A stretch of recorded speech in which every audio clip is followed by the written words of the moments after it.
It is Thursday, November 19. Welcome to CGN News. Australia-based mining company Alicanto Minerals has made its first gold find at its Arakaka mine in Guyana. The announcement of a maiden resource of 500,000 ounces of gold comes days after another mining company said that it too had found gold deposits. Troy Mining found an estimated 15 grams per ton of milled ore at its Caroni Smarts underground mine. Alicanto Managing Director Peter George says the find is just the start of what he believes will be a rapidly growing inventory at Arakaka. The St. Lucia government on Wednesday revealed a new tourism levy which it says will help finance the marketing and development of the industry. Effective December 15, guests at registered facilities will be required to pay a prescribed nightly levy on their stay.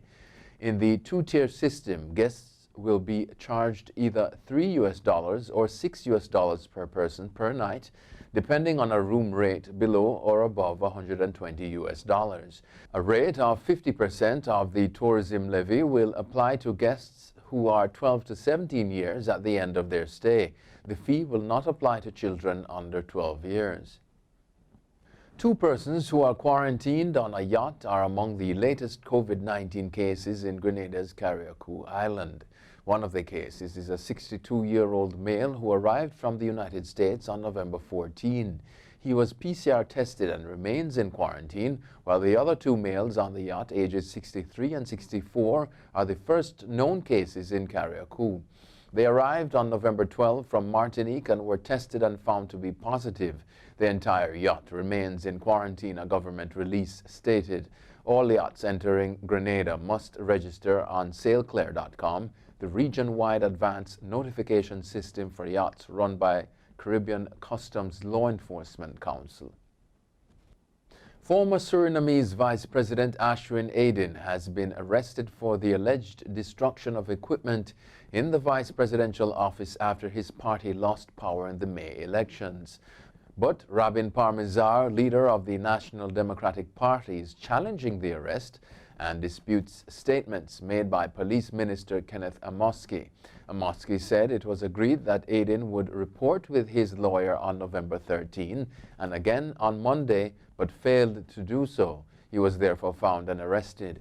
The Democratic Party leader, however, said that Aden was only contacted on Monday and picked up immediately. Overseas now, former President Barack Obama's A Promised Land sold nearly 890,000 copies in the U.S. and Canada in its first 24 hours. This places it on track to be the best-selling presidential memoir in modern history, the Associated Press reports. The only book by a former White House resident to come close to the early pace is Michelle Obama's Becoming, which sold 725,000 copies in North America on its first day. As of midday Wednesday, A Promised Land was #1 on Amazon.com and BarnesandNoble.com. Police in Uganda say 3 people died and 38 were injured during protests in the capital after police arrested Bobby Wine, a musician and opposition politician. Wine supporters blocked roads and burned tires in Kampala Wednesday, prompting police to fire tear gas and bullets to disperse the protesters. A police spokesman said Wine was arrested for violating COVID-19 guidelines that require presidential candidates to meet fewer than 200 people. Wine has been arrested many times in recent years. He has captured the imagination of many Ugandans with his persistent calls for the president to retire after 36 years in power. 3 United States senators are seeking to stop the Trump administration from selling over $23 billion of sophisticated weaponry to the United Arab Emirates. Democratic Senators Bob Menendez and Chris Murphy and Republican Rand Paul say the rush sale circumvented the normal congressional review process. The Defense Department has not said how the administration plans to deal with national security risks associated with the proposed sales, the senators say. Murphy was also concerned with the UAE's behavior in the region, according to a joint statement he and Menendez released on Wednesday. U.S. President-elect Joe Biden's foreign policy advisor on Thursday urged an end to fighting and protection for civilians in North Ethiopia. Federal troops there are battling rebels in a war rocking the Horn of Africa and sending 30,000 refugees fleeing into Sudan. The conflict in Tigray region calls into question whether Africa's youngest leader and 2019 Nobel Peace Prize winner can hold the nation together. Ethiopia is a federation of states run by ethnic groups, and the war pits the central government against one of the most heavily militarized regions. The country is a major U.S. ally.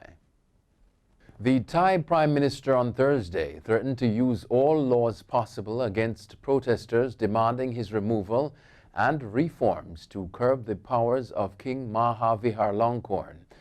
Activists voiced concern that this could mean the resumption of prosecutions under some of the world's harshest royal insult laws.